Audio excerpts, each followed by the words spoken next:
Bueno, hola chicos, aquí estamos nuevamente para continuar después del Corpus Juris de Justiniano, cómo podemos continuar otros puntos importantes de esta unidad, ¿no? Después de esta gran obra.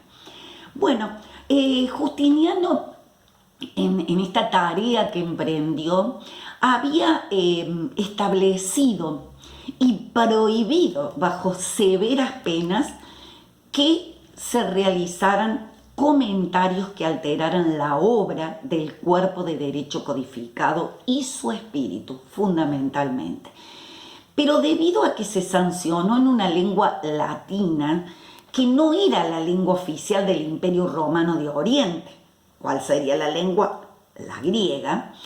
Muerto el emperador Justiniano en el año 565 después de Cristo, comenzaron a aparecer traducciones al griego de cada una de las partes que contenía el Corpus Juris Civilis, de manera privada, redactada por los jurisconsultos que habían intervenido, entre ellos Teófilo, Doroteo, Cirilo, Estéfano, Talaleo, Anatorio, entre otros, y se refiere a índices, comentarios, paráfrasis, sinopsis, que fueron un buen aporte, sin duda, para el conocimiento del Corpus Juris, porque se lo traducía al griego y podía llegar al pueblo, pero dificultaron su uso a nivel práctico.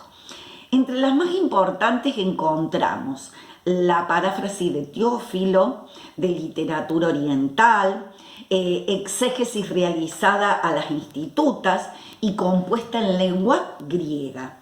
La Ecloga Legum, promulgada por el emperador León el Isáurico, que gobernó desde el 714 hasta el 741, estamos hablando del siglo VIII, del siglo del 800, que fue una codificación breve, nueva, en griego, cuyo objetivo consistió en hacer más accesible la aplicación del derecho romano en los tribunales. Luego apareció el Proquirón o Prochirón y la Epanagoge del emperador Basilio el Macedonio, que gobernó desde 1867 hasta 1886, ese fue el tiempo en el cual él estuvo, y su hijo León el Sabio, que realizaron dos colecciones generales basadas en el Corpus Juris Civilis, a las cuales se les llamó Proquirón y Epanagoge. Consistieron en colecciones generales. Luego apareció una muy famosa, las llamadas basílicas del emperador Basilio, que elaboró un proyecto de una colección griega que constaba de 60 libros. Estos libros estaban divididos en títulos y en párrafos, como un resumen griego del Corpus Juris Civilis. Logró eliminar el uso práctico del Corpus Juris en tribunales, porque se usaba las basílicas. Su muerte no le permitió promulgarlo, por lo que luego lo tuvo que hacer su hijo, cumpliendo con esta tarea que su padre había comenzado. Esta obra tuvo amplio reconocimiento y a fines del siglo X se la rodeó de muchísimos comentarios, y a estos comentarios se los llamó escolios. La obra tuvo vigencia por mucho tiempo, pero fue también comentada posteriormente para poder facilitar su manejo con índices y repertorios. También tenemos como una legislación posterior o fuente post-justinianea al llamado Manual Legum, que fue un intento doctrinal en el año 1345, realizado por el juez de Tesalónica Constantino Armenópulo, dividido en 6 libros, por eso se los llama también exabiblos, que se convirtió en una fuente oficial del derecho en Grecia y fue la forma final en que subsistió el derecho romano en toda la parte de la Europa oriental. Bien, pasando a la continuación de toda esta cantidad de legislación posterior al Corpus Juris, pero basada en el Corpus Juris, porque no es una legislación distinta, es una legislación que fundamentalmente trata de comprender, de explicar, de facilitar el uso de este cuerpo magnífico de derecho. Es así que el objetivo del emperador Justiniano habría sido unificar, dijimos, jurídicamente el Imperio Romano, ¿no? El Oriente y el Occidente. Esto no tuvo mucha duración en el tiempo, ¿no? Ni mucha difusión, la idea esta en la parte occidental. También estamos frente a una época que es el medioevo, una gran depresión de valores culturales, lo sabemos así por la historia común que hemos estudiado de ese periodo, ese oscurantismo, esa depresión, ¿no? Dijimos en los valores, que hace que influya también en el derecho, sin duda, y que va a lograr hacer renacer al derecho romano recién en el siglo XI en la civilización europea. El centro de la cultura jurídica estaba en Longobarda, podríamos decir, se trasladó de la Universidad de Pavía a la Universidad de Bolonia. La Universidad de Bolonia es una de las primeras universidades del mundo, ¿no? O la primera universidad del mundo. Y es en esta ciudad y en la Universidad de Bolonia donde se produce nuevamente ese renacimiento del derecho romano.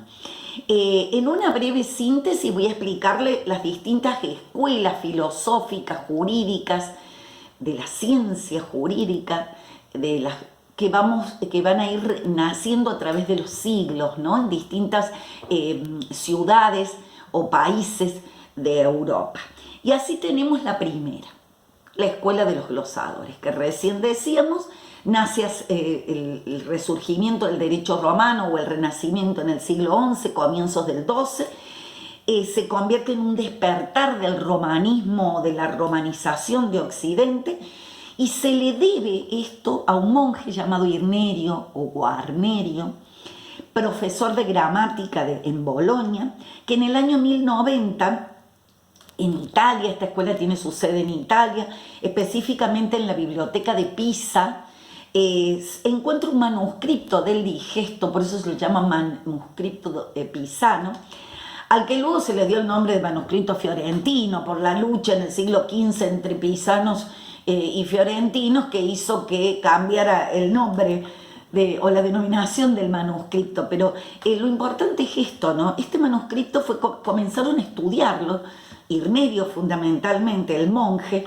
en un estudio filológico, gramatical, histórico, exegético, este era el método de esta escuela, rodeado de estudiosos de derecho, interesados, investigadores, provenientes de todos los lugares de Europa, que hacen hacer la escuela de los glosadores, llamada así porque el método o la forma en que trabajaban era uniendo al texto del Corpus Juris Civilis sus explicaciones. ¿Y cómo lo hacían? O intercalándolas en el texto, por eso se llaman glosas interlineales, o realizando comentarios a los costados para aclarar algunos conceptos, por lo que se llaman glosas marginales. Estos trabajos fueron resumidos o recopilados con posterioridad. Hay un facsímil o una copia de ello en la documentación del aula virtual en el año 1250 por el jurisconsulto Hugo Francesco Accurcio Fiorentino, al cual se le llamó glosa magna o glosa de Accurcio. Sus exponentes fueron, entre otros, Jacobo, Bulgario, Martino Cosia y Accurcio, ¿no? A partir de que sus estudiosos regresaron a sus países, comenzaron a florecer las distintas universidades en Europa. Y así encontramos a Montpellier en Francia, a Oxford en Inglaterra, a Valencia y Salamanca en España, dadas en el siglo XIII. Otra de las escuelas importantes fue la escuela de los posglosadores o comentaristas. Es una derivación de la de los glosadores. Es una escuela que renace en Italia o nace en Italia en el siglo XIV, va a tener su influencia casi hasta el XVIII. Su fundador es Cino Sino da Pistoia y sus principales exponentes Bartolo de Sassoferrato y Baldo de Ubaldi.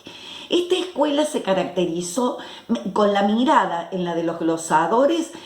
Tuvo un método escolástico, también histórico, pero fundamentalmente escolástico, de la inducción y la deducción. Trabajaban los textos buscando establecer generalizaciones, teorías, contrario al espíritu práctico del pueblo romano, ¿no? Casuístico. Esta escuela realizó ampliaciones, divisiones, subdivisiones, clasificaciones, que atendieron a los problemas vigentes de la época, sin duda, fueron una solución, y eso sería digamos, aquello de positivo de la escuela, pero no fueron originales y complicaron un poco el entendimiento. Lo que sí se le reconoce es haber sido fundadora de la ciencia jurídica moderna, aunque hayan de alguna manera desnaturalizado el derecho romano en su calidad de derecho casuístico. Merece mencionar que a partir de estas escuelas se recepcionó el derecho romano en toda la Europa medieval. Esto significó la llamada recepción o admisión del ordenamiento jurídico romano en las distintas comunidades organizadas de la Europa continental. Se recepcionó, esto es, se incorporó a los derechos positivos de estas comunidades. En Alemania, en el año 1495, al Corpus Juris Civilis se le reconoció como derecho vigente. Francia estaba dividida en dos partes, receptó el derecho romano en su zona sur, mientras que la zona norte continuó con su derecho de las costumbres, hasta la época en que el Código Napoleónico, 1804, unifica todo el derecho. Respecto de Inglaterra, repelió el derecho romano occidental y dio nacimiento a otro sistema llamado derecho anglosajón o sistema del derecho anglosajón por oposición al sistema de derecho romanista. En España, en cambio, se admitió, entre otros, al derecho romano, y advertimos que la legislación llamada o creada fuero juzgo para este país está basada en el derecho romano, aún con la invasión de los moros, que estuvieron casi 7 siglos en esa península. La creación con posterioridad por Alfonso X, el Sabio, de su famosa, en el 1256, de sus famosas 7 partidas, va a receptar el derecho romano. Y también el derecho canónico y germánico, que en definitiva es lo que nos ha llegado a nosotros. Otra de las escuelas es la humanista. Esta escuela, como otras nacidas desde el periodo medieval, ya arribada a la edad moderna, se convirtió en el primer movimiento cultural del siglo XV, estudiando el derecho romano como visión solo histórica, ya que consideraba que el derecho romano no podía estar vigente.